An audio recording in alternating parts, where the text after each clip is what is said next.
Chatham is a beautiful seaside community located at the elbow of Cape Cod. We are with Bob Zaremba and Danielle Jeanlot, and we're at Maps of Antiquity in Chatham. Tell us what exactly it is that you do. What do we do here? This is an antique map store. We have antique maps from all over the world. We have more local material than we do from the rest of the world, but we have maps from everywhere. And we're arranged geographically, and everything that we have that you can see in our shop is on our website. We have a website with approximately 20,000 items on it. And we do have reproductions of local material, primarily local material, Cape and Islands sorts of things, because they sell very well, and to satisfy customers you have to have reproductions as well as originals, because you run out of originals pretty quickly. Mm-hmm. I have training as a botanist, so I also carry natural history prints, flowers, birds, whales, fish, and lots of other critter kinds of things.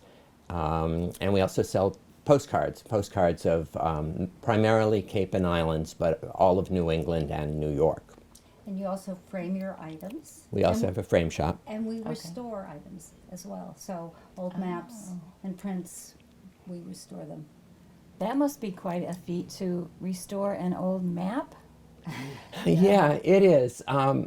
Particularly, it's easier, oddly enough, it's somewhat easier to restore a very old map than it is a more recent map, because most of the old maps, all of the old maps before about 1820, are on fabric. So it's a little bit like washing a napkin or a t-shirt or something, and it has the same problems that they stretch, and you have to sort of block them so that they stay in shape.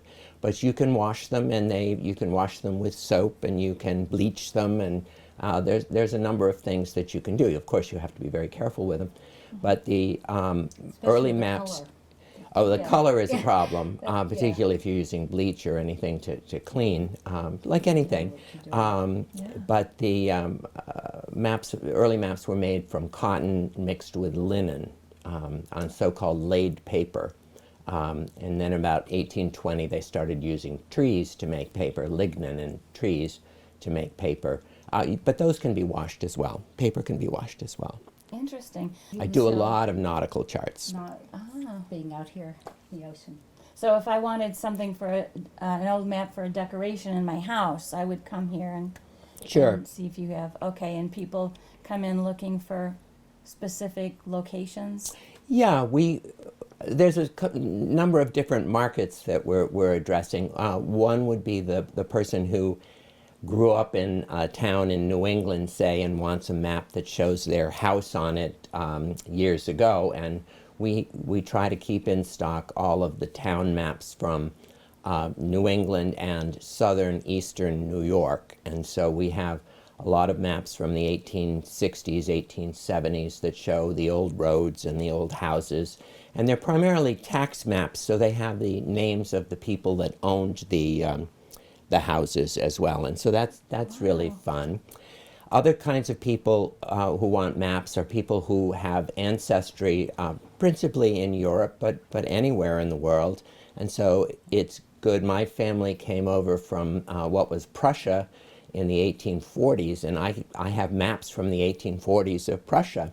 And we get a lot of people who come in and say, my grandmother said that she was from Preschnitz in what was Bohemia, and so you look for Preschnitz on the maps. They don't know how to spell it, and one of the difficulties is sometimes it's written in a Slavic language, and sometimes in a German language, and so it's a real kick to connect people with their ancestral homes in a sense. Wow. And then some people just want decorations. Yep. Yeah. And what wedding presents and graduation presents, it's really interesting. People want to come up with a unique gift, and that's where it's personal and colorful. Some of them are very educational. So we do a fair amount of wedding business. Wow. And then sometimes we also decorate public places like restaurants and hotels that want to give character. Is there an age range of people that are interested in the maps? I'm curious. I'd say older people are interested I in was maps. thinking, yeah. And I'm the person that needs a map in the car, and Danielle's the person who is letting some woman's voice direct us down the road. Turn right here, turn around, do the U-turn. But I really need a map to orient myself. I was one of those little sort of nerdy kids who had an atlas by his bed, and I was fascinated with world geography, and I think my parents were encouraged this. And so we do get a scattering of little kids, mostly boys, but occasionally a girl, who's just fascinated by maps. They're fascinated by the shapes and how they change. And it takes a fair amount of sophistication to realize that old maps weren't full of mistakes. They were full of what they understood at the time. And so the size of things is poor. Whole areas are left out. The Great Salt Lake's always connected to a river that goes to the ocean. California was thought to be an island for many years, and so that fascinates a lot of people. And so there's a lot of dimensions to maps that are interesting. But we have a lot of people decorating their homes, especially here, the second home market. People in their 30s and 40s that just want to have. I love it when they come in and go, I've got a map room I want to start. Map room or I've got is a wall. Our eyes light up. And Music go, to the map dealer. Ding, ding, ding. Yeah. What is the oldest map that you have in-house? We have a map from 1580. Well, the oldest map is from 1542 that we have, which are old so-called Ptolemaic maps. We have several of those. But we have a map which is the first representation of North America and South America together, and that's from 1580. And then we have aerial photographs, satellite photographs also. So we go to the present, although our specialty is older maps, but we do have newer maps for those who want them. So what's the most expensive map that you've ever seen or encountered or know of? That I know of. Well, there are maps for hundreds of thousands of dollars. Really? Oh yeah, Okay. definitely.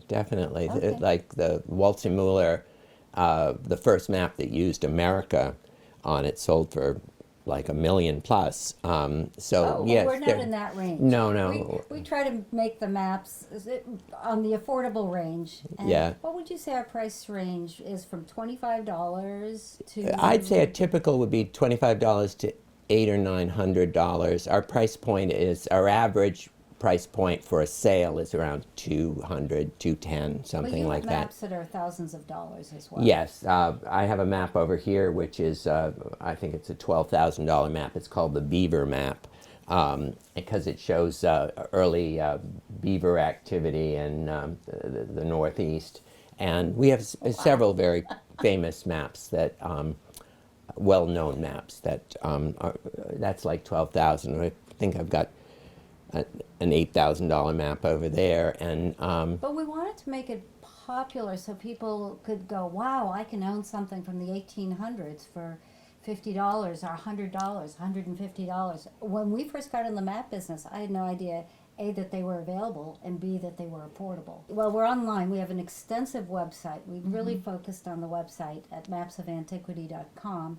And we're also on social media. And we like to communicate with people all different ways. So we're here year-round, and we're open most of the time. Sometimes we close a little bit in the winter. In the summer, we're here 7 days a week. He loves to work, and so does our manager, fortunately. But we, when we're not available, we're open to appointments as well. We've had people come up from New York City to come see us. Bob actually, and he's very modest about this, but he's framed massive charts, and those are not easy. I don't know how many inches long they are, but the old. Yeah, old 105 inches is the largest one I've ever framed. Wow. I'm not crazy about framing them, but I can do it. We do a lot of custom work as well. So Oh, yeah. if someone wants an enormous map of Yarmouth in their house, we can take a map that they choose or a piece of a map that they choose, and Perry Sanborn, who's our manager, has Photoshop skills, so she can crop things and she can add things, and then we have we can scan material, make the adjustments, and then print it at any size. And so we've printed things as big. We've done headboards for beds. Guy from the Navy was interested in having a nautical chart with grommets in the corners and ropes around it, and You've done tables and we've done wallpaper, tables with fabric. wallpaper. Yeah, Tables so, would be great. Oh, you should yeah, I see can it. show you. We We can show you a some. couple tables, They're really we cool. mostly we do very big maps of Cape Cod or the town people are interested in. And fortunately, I think the Cape is such a recognizable, and Cape and Islands, such a recognizable shape that you can, these houses are huge, and you can put something like that in a distant wall, and it resonates the Cape Oh, you've pretty done easily. Zoom backgrounds too for people Yeah, too. Zoom they backgrounds. they want to have an impressive background or something, but the real Yeah. So we've done some Yeah. Zoom things too. Is there one map that's like the most popular map? I imagine it's Cape Cod or something like that, or You say just the even. 1858 or? We have a wall map from 1858 that's 60 inches square. That's of all of Cape Cod. That's a popular thing. We've got some maps that are, if you read the New Yorker, there were a series of New Yorker covers that had the United States, the New York person's view of the United States, and it shows New York and Chicago and nothing in between, and then LA and those kind of things. We have a few of those for Boston or for Cape Cod, and those are sort of joke maps that are popular. We have a ghost and treasure map that are popular Cape Cod, that's of good. Cape Cod. So. That's awesome. Well, that's fascinating. You have a wonderful business here. It's a lot of fun, and thank you very much for talking to us today. Yeah, thank you Our for talking to pleasure. us Thank as you well. for coming here. Yeah, good luck to you. Thank you. The original Orpheum Theater opened in 1916 as Chatham's first and only movie house. In 1938, the building was purchased by Interstate Theaters Corporation and became known as the Chatham Theater. But it closed in 1987 and eventually became a CVS pharmacy. In 2011, CVS vacated the building, so a local grassroots group established a nonprofit organization for the purpose of buying and restoring the building to bring movies back to Chatham. In 2012, the 100-year-old wooden structure was restored as a modern cinema that now features first-run movies as well as art house movies, independent productions, documentaries, and the works of local filmmakers. We're here with Sarah Harris to tell us about her business, and I believe it's called Shore Thing, Cape Cod. Is that Sure correct? thing, correct. Yes. So tell us what this means. It's a local beach concierge service. We help visitors, residents, and guests actually be able to enjoy the beach without the troubles and hassles that they usually have to endure. We have all the beach essentials. We give them a ride to the beach so they avoid the lines, the parking, the trying to get a permit, the parking tickets. Set it all up for them early in the morning, and then whenever they want to arrive, we'll go pick them up with our bus and drive them down there. So, So you have a bus. yep. So tell us what you call the essentials on the beach. The basic package includes 4 chairs, if they need the 4 chairs, and then they can add on as many as they need after that. It includes an umbrella or a cabana, blanket, towels for everybody, cooler, water for everybody, sunscreen, speaker, charging station. Those are the basics. And then after that, you can add on the kids' toys and the cornhole board and the kids' chairs and snack bag. I'll deliver your lunch and all kinds of add-ons like that to make it really personalized. Right. So you can deliver their lunch. So if they say they want to buy something from somewhere in Chatham. Yep. That's And where is I it live. only Chatham? No, I do Mid-Cape for now is what I'm doing, Dennis to Eastham.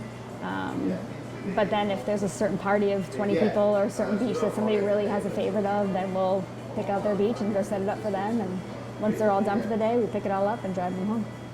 And by having a bus, Yes. you are allowed to go into these beaches to pick up and deliver things? There's certain ones that are easier to pull into and park at, but because I go so early in the morning and there's drop-off areas, you don't need a permit to park and you can just drop them off to where they need to go. So all these people that don't have cars to get to the beach, they don't have permits to get to the beach, they don't know what beach to even go to, I can get them to the Bayside or the Waves, whatever type their family needs. And is this your first year? Yes. It's your first year. So just starting out. So. I think it's really unique. I don't think anybody on the Cape does this. No. Like I said, the people have been doing it in California and Florida. If this is just a seasonal business with a little bit of an extension season, we could do bachelor parties, bachelorette parties, girls' weekends, anybody that wants to get to the beach. Yeah. That's true. Lots of choices. Yeah, so we can, and evening parties and sunset parties, so we can really handle it all. It should be exciting. Everyone I've talked to, the banks and the insurance people, are like, wow, nobody does that, and you're gonna have a great time. So hopefully it works out that way. How many can you put in your bus? I can put 15 in the bus. Wow. And I have 20 chairs. And if people don't need the bus ride, they don't need the bus ride. I'll just have it all set up. Set up. I always remember as a mom, like dragging all the stuff out there and trying to drag my kids out there. And then I'd get to enjoy the beach, and you'd see the people that show up from the hotels with their little white beach towel from the hotel and their little bag of water, and they'd have to go to the store and buy sunscreen and chairs and So you have instead- sunscreen too with me. Yep, the whole package, everything you need, and anything that you want after that, I can add on to it, really. All right. Well, thank you very much. Yep, thank you.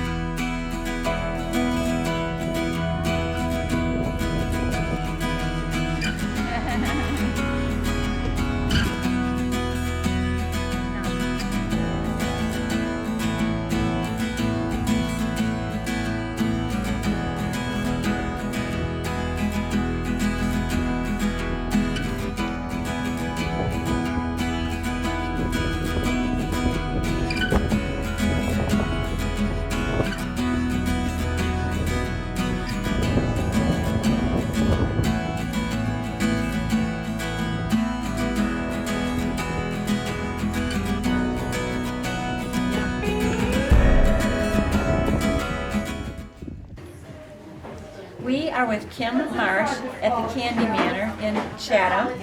So tell us, well, first of all, tell us the history of the shop. Okay. Naomi Turner and her mother started this shop back in 1955 with just a couple of card tables and some tablecloths, and they would set up shop in the summer, so probably around June or July of 1955. So we're about to celebrate our 70th year next year, and they just started very small, and we've grown and grown, and in my time here, we've grown from a small little shop into the big space you see now. We went through all the renovations, and we had a fire, and we rebuilt after that, so we've been here a long time. We're a staple on Main Street. When was the fire? 1986. Oh, a ways back. A ways back, yes. Okay, and you've been here 40 years? 40 years, yeah. And you do what? I dip the chocolate, and I cook, and I do all of the fun stuff behind house. Nice. Yeah. So all of the candy is made? All of the chocolates and all of the fudge are made here. Things like this we buy in because there's no way we can make all of that. Oh, yeah. And keep it good. But all the molded items, all the fudge, all the things in the cases, lollipops, things like that are made here. You do a favorite? I do nonpareils, and I'm always ridiculed because they're so simple, but they're also so delicious. And you make those here? We do. Excellent. That's fun. You have anything with peanut butter? We have lots of things with peanut butter. Peanut butter fudge, we have peanut butter meltaways, which is our version of a peanut butter cup. There's peanut butter in the chocolate, and then there's blob of peanut butter in the middle. They're delicious. I just finished making zingers, which are a Nutter Butter cookie with our peanut butter fudge on top, dipped in chocolate. Those are very popular. Oh, wow. Peanut butter, let's see, peanut butter Oreos, peanut butter pretzels, peanut butter nonpareils. We have everything for peanut butter making. Oh, that's awesome. How many different kinds of chocolate do you make? Do you know? Oh golly. Well, we have milk, dark, and white chocolate, and then Okay. we make a myriad of other things. Turtles alone, we have plain caramels, sea salt caramels. We have walnut, pecan, cashew, craisin, sea salt, tropical, which is a coconut with an almond turtle over the top. Almond turtles, a lot. It would take forever to tell you all the chocolates we have. Wow, a lot of different, just turtles, right? Yes. What's the most popular? The most popular right now is the sea salt caramel. That is by far, it's outstripped everything else that we make. The turtle? It's a sea salt caramel, so it's our just- caramel with sea salt mixed in and then sea salt on top. Very popular. Nice. Do you do truffles? We do truffles. Yep, we have probably 8 solid flavors, and then we rotate a seasonal flavor every year, every season rather. Okay. So we make the caramel by scratch. We make all of the fudge from scratch, the creams, the truffles. Everything is made in our kettle over on a little stove over here. Oh, that's amazing. So it sounds like this is what you've basically done most of your career is candy making. Yes, I've been here for about 40 years. I've come and gone. I was a teacher and I was a theater director and ran my own tea room for a while, but I've always ended up back here. Somehow drawn to the sugar. Absolutely, absolutely. Excellent. Is there anything about this building? Is it historically? This building is historical. We have a marker out front, and we have a couple of sketches over by the front door of what the building used to look like. It was actually the doctor's residence way back when. The town doctor? Yes. Excellent. That's great. Oh, look at that. This is my spot that I spend my days. And this is Amanda. Hi, Amanda. Come down from our Portland facility. But Yes. is this melting as the thing goes around? It is, then and it comes through this side.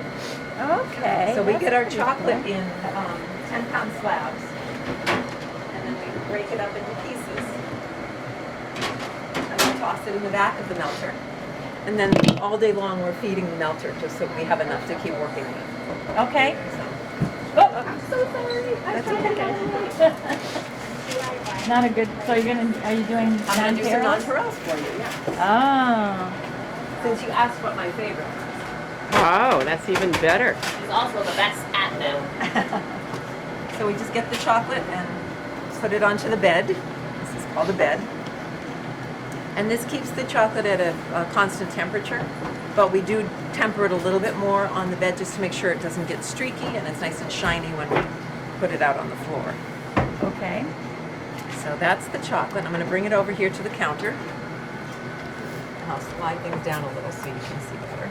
So then we just move it around a little bit just to make sure all the cocoa butter's mixed in, make sure it's all one temperature. Okay. And this is called tempering.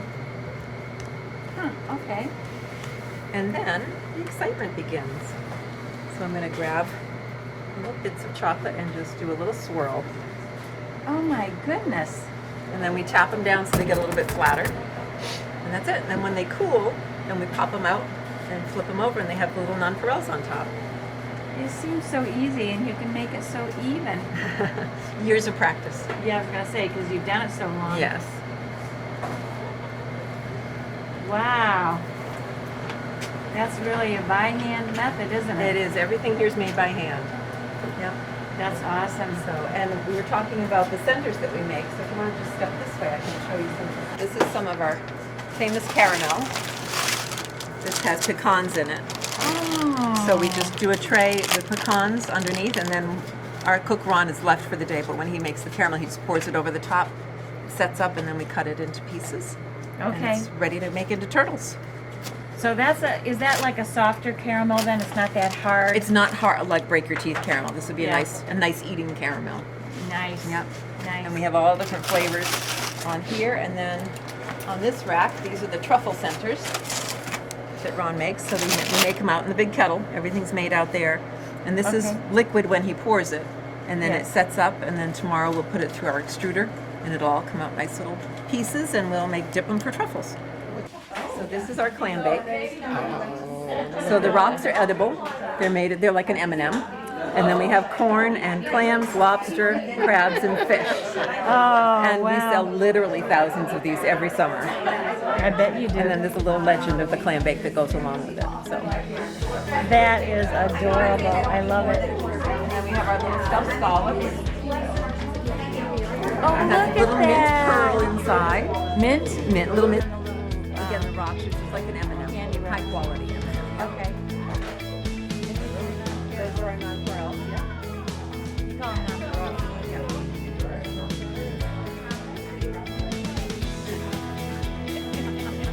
I agree with you. Shove the whole thing in my mouth. Oh, Beth. Yeah, I bet you've got some in your pocket. Welcome to Yankee Ingenuity. This shop was founded in 1971 by the original owner, John Vaughn. He still owns it and still works here to this day. He just turned 79.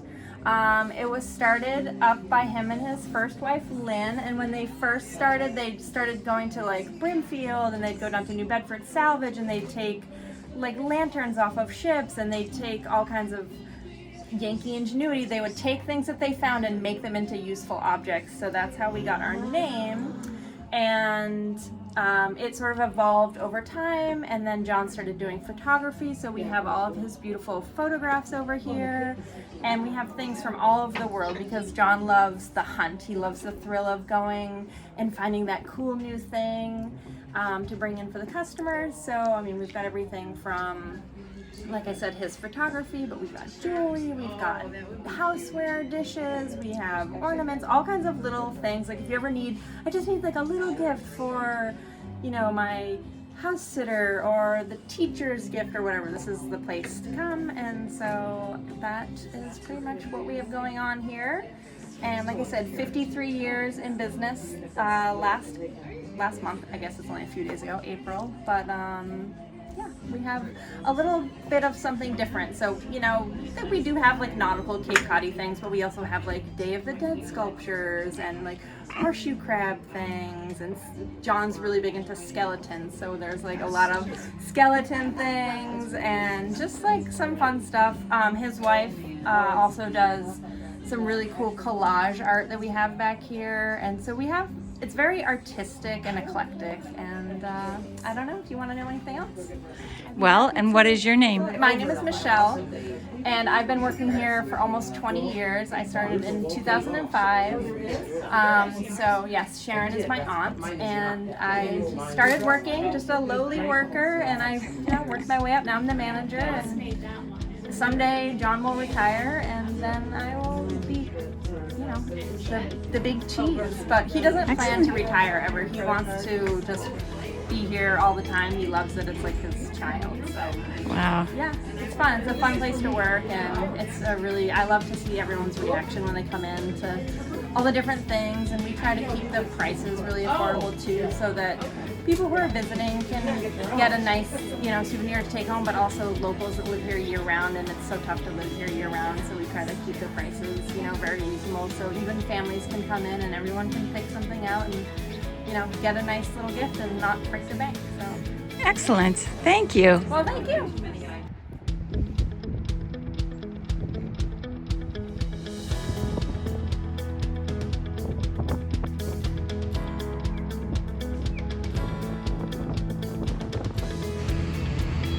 Organized in 1720.